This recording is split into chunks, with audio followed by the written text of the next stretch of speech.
Il y a une phrase dans ce monde qui a brisé les rêves de millions de personnes. Je n'en ai pas envie. Et il y a aussi une phrase qui a rendu certaines personnes extrêmement réussies. Je n'en ai pas envie, mais je vais quand même le faire. C'est ce qu'on appelle la discipline. En termes simples, la discipline est cette force intérieure qui vous permet de faire ce que vous n'avez pas envie de faire. C'est une qualité sans laquelle vous ne pouvez jamais réussir. Peu importe la quantité de connaissances, de compétences ou de réseaux que vous avez, il est impossible de prendre des mesures de manière cohérente sans discipline. Mais pourquoi est-il si difficile d'apporter de l'autodiscipline en soi-même ? Cela nous arrive à tous. Nous voyons des gens suivre le programme 75 Hard et nous pensons qu'il est temps de faire quelque chose de grand nous aussi. Mais qu'arrive-t-il ensuite ? Une semaine plus tard, l'élan s'éteint.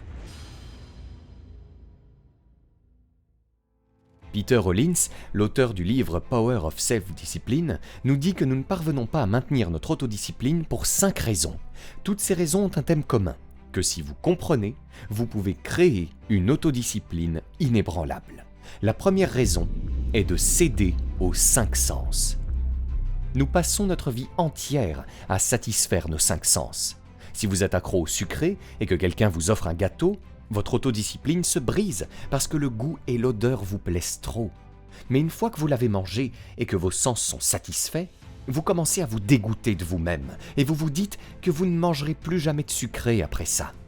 La plupart des gens ne peuvent pas contrôler leurs sens et c'est pourquoi ils ne sont pas disciplinés. La deuxième raison est l'animicité et la malveillance. Certaines personnes ne font rien par elles-mêmes, mais elles sont toujours prêtes à critiquer ceux qui font quelque chose. Parfois, nous éprouvons tous cela, mais quand vous ressentez de la jalousie ou de l'animosité envers quelqu'un, ces émotions sont si fortes qu'elles détruisent toute votre autodiscipline. Ensuite, il y a l'apathie et la paresse. Si vous avez déjà observé un lion ou un tigre, vous aurez remarqué qu'ils passent la majorité de leur temps à se reposer. Ils chassent ou se déplacent seulement lorsqu'ils en ont besoin, mais le reste du temps, ils dorment. Nous, les humains, sommes également des animaux dont le corps cherche naturellement à conserver de l'énergie.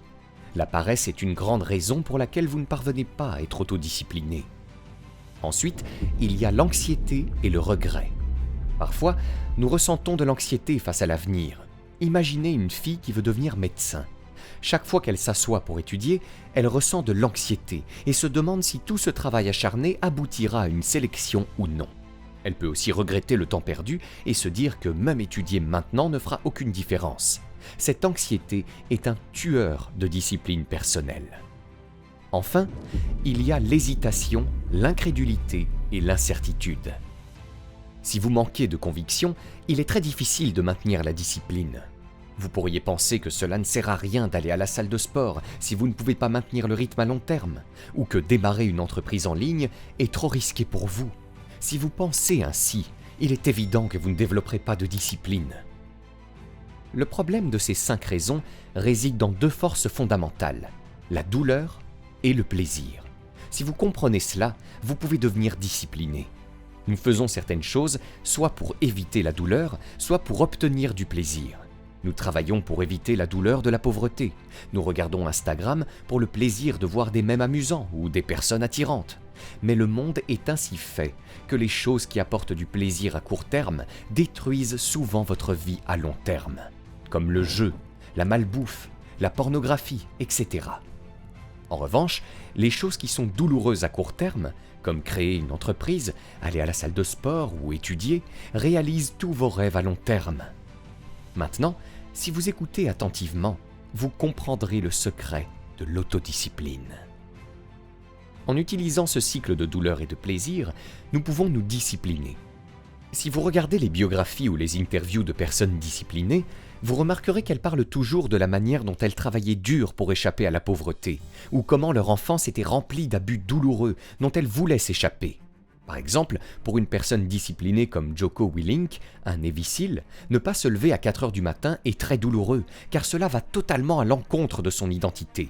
De même, une autre personne pourrait ressentir que si elle ne travaille pas ou ne se pousse pas, elle restera affamée, ce qui la pousse à travailler dur. Le problème survient pour les personnes de la classe moyenne, qui ont de quoi manger, boire et un toit sur la tête, mais qui veulent accomplir quelque chose de plus dans la vie, mais n'ont tout simplement pas envie de travailler. Pour résoudre ce problème, je vous propose un exercice simple. Prenez une feuille de papier et divisez-la en 2 colonnes. Qu'est-ce que la discipline vous permettra d'éviter comme douleur et d'obtenir comme plaisir? Par exemple, si vous voulez créer une entreprise en ligne et que vous êtes discipliné à ce sujet, quelle douleur éviterez-vous? Vous n'aurez pas de patron, vous n'aurez pas à supporter les embouteillages, vous n'aurez pas à écouter les plaintes de vos collègues. Maintenant, pensez au plaisir que vous ressentirez. Vous pourrez voyager à travers le monde, offrir des cadeaux coûteux à votre famille et vous aurez la liberté dans la vie. Plus vous amplifiez cette douleur dans votre esprit et plus vous vous concentrez dessus, plus il sera facile de rester discipliné. De même, si vous vous concentrez sur le plaisir que vous obtiendrez, il est possible que vous ayez immédiatement envie de vous mettre au travail. Vous devez également faire une liste pour ne pas être discipliné. Qu'est-ce que vous éviterez comme douleur en n'étant pas discipliné? Par exemple, vous n'aurez pas trop à réfléchir parce que vous ne travaillez pas dur. Personne ne pourra se moquer de vous parce que vous ne faites rien. Ou vous n'aurez pas à prendre de gros risques parce que, encore une fois, vous ne faites rien. Et quel plaisir obtiendrez-vous en n'étant pas discipliné? Vous aurez plus de temps pour regarder des vidéos sur Instagram et YouTube, ou vous aurez plus de temps pour dormir. Mais ensuite, réduisez cette douleur et ce plaisir autant que possible dans votre esprit. Pensez que sortir du temps pour regarder des vidéos Instagram ou YouTube n'est pas vraiment un plaisir, ou que la douleur de se faire moquer par les autres n'est pas si grande au point de ne pas atteindre vos objectifs. J'avais moi-même fait une liste de ce genre, mais j'y ai apporté un changement qui l'a rendue 10 fois plus puissante. D'abord, choisissez une tâche dans laquelle vous devez être discipliné. Et puis, de quelque manière que ce soit, accomplissez cette tâche au moins une fois. Ensuite, relisez votre liste en détail avec toute votre imagination pour ressentir pleinement la douleur et le plaisir. Ce faisant, vous renforcez dans votre esprit ce plaisir et cette douleur qui vous aident à transformer cette habitude en une automatisation. Il y a une autre chose à garder à l'esprit, votre style de discipline. Selon l'auteur, il existe 2 types de styles de discipline, la modération et l'abstinence. Certaines personnes peuvent facilement équilibrer leur comportement. Par exemple, ces personnes peuvent prendre une bouchée de gâteau de temps en temps et s'arrêter là. Peut-être qu'elles fument une cigarette une fois par mois, ou font un peu la fête. Et puis il y a des personnes qui, si elles prennent une bouchée de gâteau, doivent finir tout le gâteau, ou qui deviennent très facilement des fêtards extrêmes ou des fumeurs en chaîne. Vous avez probablement déjà compris quel type de personne vous êtes. C'est sur cette base que vous devriez planifier vos habitudes. Si vous vous trompez dans votre choix, vous échouerez à nouveau et ne serez pas discipliné. C'est donc important. Si vous êtes quelqu'un qui aime la modération et que vous acceptez un défi comme le 75 hard, vous risquez de devenir fou et il est très probable que vous ne le terminiez pas. Vous devriez faire des choses pour développer votre discipline où vous pouvez maintenir un équilibre. Mais si vous êtes quelqu'un qui préfère l'abstinence, alors le 75 hard ne sera pas si difficile pour vous, car pour vous, il est plus facile de croire que vous ne devez rien faire du tout plutôt que de faire quelque chose de temps en temps. Dites-moi dans les commentaires quel est votre style de discipline. Personnellement, l'abstinence me convient le mieux. Maintenant, je vais vous parler d'une autre méthode puissante pour augmenter votre autodiscipline, qui consiste à changer votre orientation temporelle. Selon le professeur de Stanford, Philippe Zimbardo, il existe 3 types d'orientation temporelle chez les gens. Le passé, le présent et le futur. Les personnes orientées vers le passé disent des choses comme « Je ne peux jamais aller à la salle de sport. Je fais toujours des erreurs. Mon temps est passé. » Ces personnes ne peuvent jamais développer l'autodiscipline parce qu'elles ne pensent pas à ce qu'elles doivent faire demain. Elles croient que ce qui est en cours continuera. Elles ne prennent pas d'action. Ensuite, il y a les personnes orientées vers le présent. Elles pensent davantage au moment présent. Parmi celles-ci, il y a 2 types de personnes. Les premières sont hédonistes. Elles veulent explorer toutes les possibilités du présent. Ces personnes prennent des risques d'abord et réfléchissent ensuite aux conséquences. Ce sont les personnes avec une mentalité carpe diem. Les secondes sont fatalistes. Elles n'aiment pas leur présent, mais elles n'ont pas d'autre choix. Elles pensent qu'elles ne pourront pas changer leur avenir.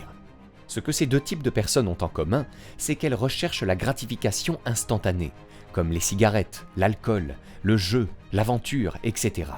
Mais ces personnes ne peuvent pas développer l'autodiscipline, car la gratification instantanée est totalement opposée à la discipline. Nous devons orienter notre temps vers l'avenir. Ce sont des personnes qui ne se définissent pas par leur passé ou leur présent. Elles regardent vers l'avenir.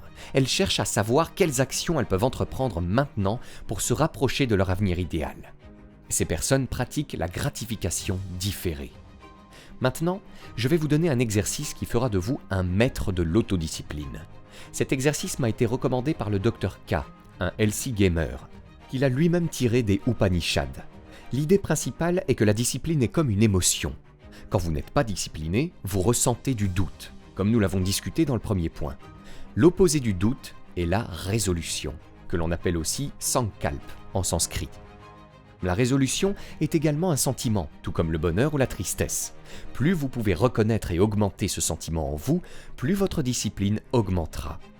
La première chose à faire est de remarquer quand vous ressentez de la résolution. Par exemple, si vous avez une envie de chocolat et que vous décidez de ne pas en manger, notez ce que vous ressentez. C'est ce sentiment qui se cache derrière la discipline. La prochaine pratique consiste à renforcer cette résolution en choisissant une chose d'une difficulté moyenne à abandonner. Par exemple, si vous êtes accro à la cigarette, l'abandonner serait trop difficile pour commencer. Choisissez quelque chose de plus simple pour commencer, comme décider de ne pas manger de biscuits pendant 3 mois. Cette chose doit être d'une difficulté moyenne, ni trop facile, ni trop difficile. Ensuite, chaque matin, rappelez-vous de votre résolution et autant que possible, amplifiez ce sentiment. Votre résolution sera comme un feu en vous que vous devrez alimenter chaque jour. Plus vous pratiquerez cet exercice, plus vous remarquerez que vous comprendrez ce que c'est que de ressentir de la discipline, ce que c'est que de ressentir de la résolution. Cet exercice vous aidera à mieux comprendre ce sentiment de résolution, ce qui augmentera progressivement votre discipline. Essayez absolument cet exercice, il est très puissant. Si vous avez aimé cette vidéo, vous aimerez aussi comment être discipliné comme un chef militaire, une vidéo qui va transformer votre vie. Cliquez sur votre écran pour la voir dès maintenant.